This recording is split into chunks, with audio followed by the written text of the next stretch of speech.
Hello friends, income tax के cases की series में आज जो केस हम डिस्कस करेंगे वो इस चीज़ को लेकर के है कि यदि किसी एसएससी के केस में असेसिंग ऑफिसर उसके कंस्ट्रक्शन प्रोजेक्ट्स के वैल्यूएशन से सेटिस्फाई नहीं है और असेसिंग ऑफिसर सेक्शन 142A के तहत, जिसके अंदर असेसिंग ऑफिसर के पास ये पावर है कि वो डिपार्टमेंट वैल्यूएशन ऑफिसर को उन कंस्ट्रक्शन प्रोजेक्ट्स के वैल्यूएशन के लिए मैटर को रेफ़र कर सकता है और रेफ़र करता है, लेकिन असेसी की बुक्स ऑफ अकाउंट्स के अंदर कोई भी डिफेक्ट असेसिंग ऑफिसर नहीं बता पाता और असेसी की बुक्स ऑफ अकाउंट्स को as per section 145 subsection 3 reject नहीं करता, तो क्या ऐसे केस में असेसिंग ऑफिसर खाली डिपार्टमेंट वैल्यूएशन ऑफिसर की रिपोर्ट के आधार पर असेसी का एडिशन सेक्शन 69 के अंदर अनएक्सप्लेन्ड इन्वेस्टमेंट्स के लिए कर सकता है?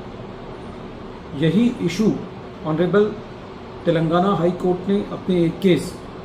Commissioner of income tax versus legend estates private limited के केस में डिसाइड की। ये केस 186taxman.com 1170 पर रिपोर्ट हुआ और इस केस का जजमेंट 26 मार्च 2026 को आया। कंपनी की असेसमेंट चल रही थी। असेसिंग ऑफिसर ने ये पाया कि असेसी ने अपने काफ़ी सारे कंस्ट्रक्शन प्रोजेक्ट्स के अंदर इन्वेस्टमेंट की है। असेसिंग ऑफिसर के तहत जो इन्वेस्टमेंट्स इनके अंदर की गई थी वो एक्चुअल में ज़्यादा थी, लेकिन असेसी ने कम दिखाई थी।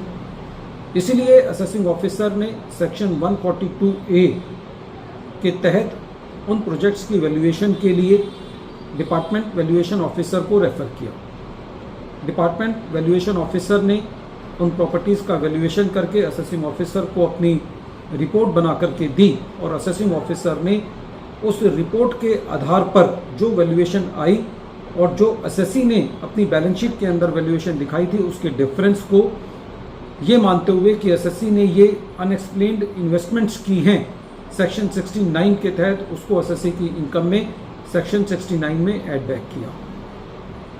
जब असेसिंग ऑफिसर ने डिपार्टमेंट वैल्यूएशन ऑफिसर को रेफ़र किया तो असेसिंग ऑफिसर ने कहीं पे भी असेसी को ये नहीं बताया कि असेसी की बुक्स के अंदर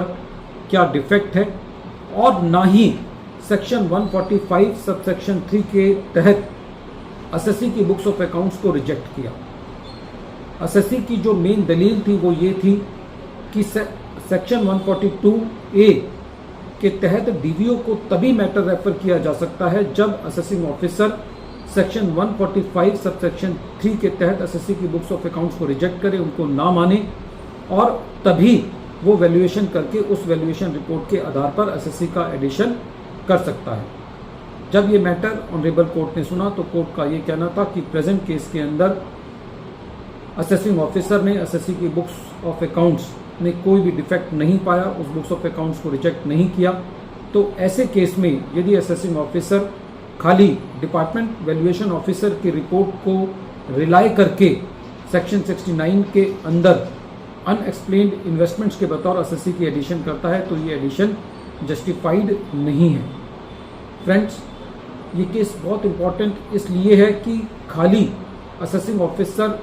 प्रिजम्पशंस के बेसिस पर कि असेसी ने अपनी एक्चुअल इन्वेस्टमेंट, जितनी इन्वेस्टमेंट असेसी ने अपनी बैलेंस शीट में दिखाई है उससे ज़्यादा की होगी, ये मानते हुए डीवीओ को रेफ़र नहीं कर सकता। ये ईओ की जिम्मेवारी है कि वो ये बताए कि ऐसा असेसिंग ऑफिसर को क्यों लगा, उसको डीवीओ को रेफ़र करने की ज़रूरत क्यों पड़ी, क्या चीज़ असेसिंग ऑफिसर को ये ट्रिगर करी कि जो बुक्स ऑफ अकाउंट्स हैं वो असेसी के एक्चुअल रिजल्ट्स को डिपिक्ट नहीं करती, और फिर कारण बताते हुए उन बुक्स ऑफ अकाउंट्स को रिजेक्ट करे और फिर डीवीओ को रेफ़र करे। और डीवीओ को रेफ़र करने के बाद भी जो डीवीओ की रिपोर्ट है उस रिपोर्ट को असेसी से कन्फर्म कराए, असेसी से उस रिपोर्ट के लिए अपने कमेंट्स मांगे। जब तक असेसी उस रिपोर्ट के लिए इस रिपोर्ट पर अपने कमेंट्स नहीं देता, जब तक प्रिंसिपल ऑफ नेचुरल जस्टिस के प्रिंसिपल्स कंप्लीट नहीं होते और असेसी का एडिशन खाली डीवीओ की रिपोर्ट के बेसिस पर नहीं किया जा सकता। वीडियो के अंत में एक बार फिर मैं केस का नाम रिपीट कर रहा हूँ। केस का नाम है commissioner of income tax versus legend estates private limited और ये केस 186taxman.com 1170 पर रिपोर्ट हुआ और इस केस का जजमेंट 26 मार्च 2026 को आया। Thank you friends.